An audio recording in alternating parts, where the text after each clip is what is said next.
Girimananda Sutta. Ainsi ai-je entendu.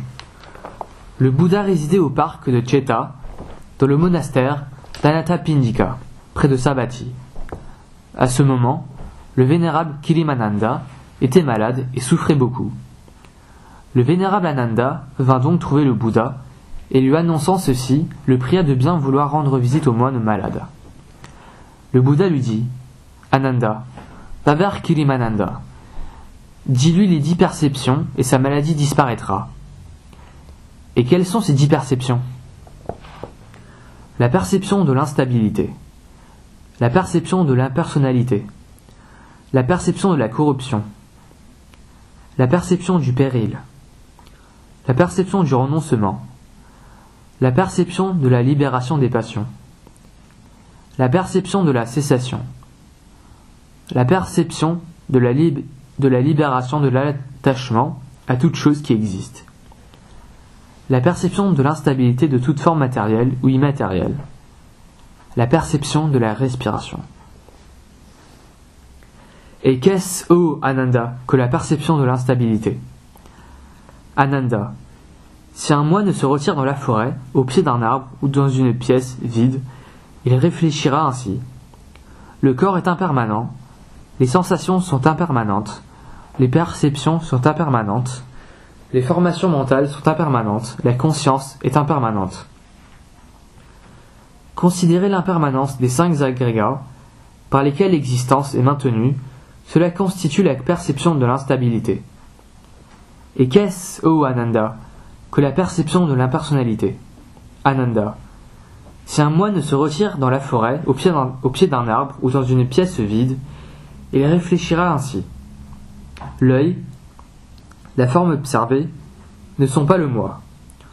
L'oreille et le son ne sont pas le moi. Le nez et l'odeur ne sont pas le moi. Le corps et le contact ne sont pas le moi. La conscience, les raisonnements, les perceptions ne sont pas le moi. Considérez que ces 6 sens personnels et leurs formes externes, les organes des sens et les objets sur lesquels ils agissent ou par lesquels ils entrent en activité, ne forment pas le moi. Cela constitue la perception de l'impersonnalité. Et qu'est-ce, ô Ananda, que la perception de l'impureté ? Ananda, un moine qui, suivant l'enseignement, constate que son corps, depuis la plante de ses pieds jusqu'à l'extrémité des cheveux de sa tête, est en tous sens sujet à la corruption. Cette corruption existe dans toutes les parties du corps. Considérer l'état de corruption du corps, cela constitue l'observation de la corruption. Et qu'est-ce, ô Ananda, que la perception du péril ? Ananda, un moine suivant l'enseignement qui se retire dans la forêt au pied d'un arbre ou dans une pièce vide pensera ainsi. Ils sont nombreux les maux et les peines de ce corps, car beaucoup de maladies prennent naissance en lui. Maladies des yeux, des oreilles, du nez, de la langue, de la poitrine, de la tête, de la bouche, et maladies de toutes les parties du corps. Considérer toutes les maladies auxquelles le corps est sujet, cela constitue la perception du péril. Et qu'est-ce, ô Ananda, que la perception du renoncement ? Ananda, un moine suivant l'enseignement, n'entretient pas les pensées de désir, qui peuvent s'élever en lui, mais il les évite, il les dompte, il les annihile. Il n'entretient pas les pensées de colère ou de ressentiment, mais il les écarte, il les dompte, il les annihile. Ceci constitue la perception du renoncement. Qu'est-ce, ô Ananda, que la perception de la libération des passions ?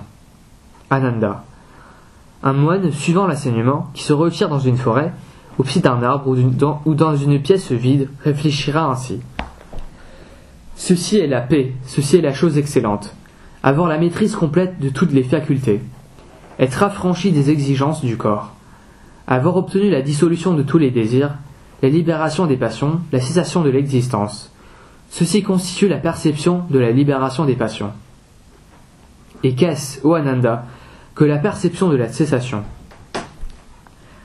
Un moine suivant l'enseignement qui se retire dans une forêt, au pied d'un arbre ou dans un endroit désert, réfléchira ainsi. Ceci est la paix, ceci est la chose excellente. Avoir la maîtrise complète de toutes les facultés. Être affranchi des exigences du corps, obtenir la cessation, graduelle mais complète, afin qu'aucune portion n'en subsiste des désirs, leur annihilation, l'extinction de leur existence. Ceci, Ananda, constitue la perception de la cessation. Et qu'est-ce, ô Ananda, que la perception de la libération de l'attachement à tout objet existant? Ananda. Un moine suivant l'enseignement ne s'attache à aucune chose matérielle qui est produite ou se reproduit dans un monde quelconque, mais il l'abandonne et la rejette.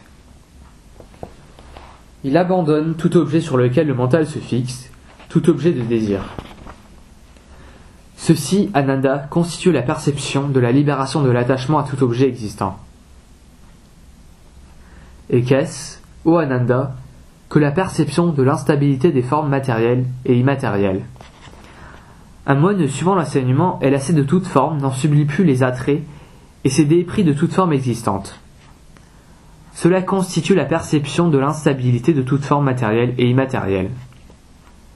Et qu'est-ce, ô Ananda, que la perception de la respiration?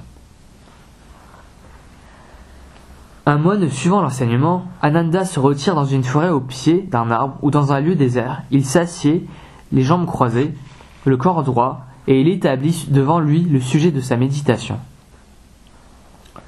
Consciemment il inspire, consciemment il expire. En prenant une longue inspiration, il sait « j'expire longuement ». En prenant une longue expiration, il sait « j'expire longuement ».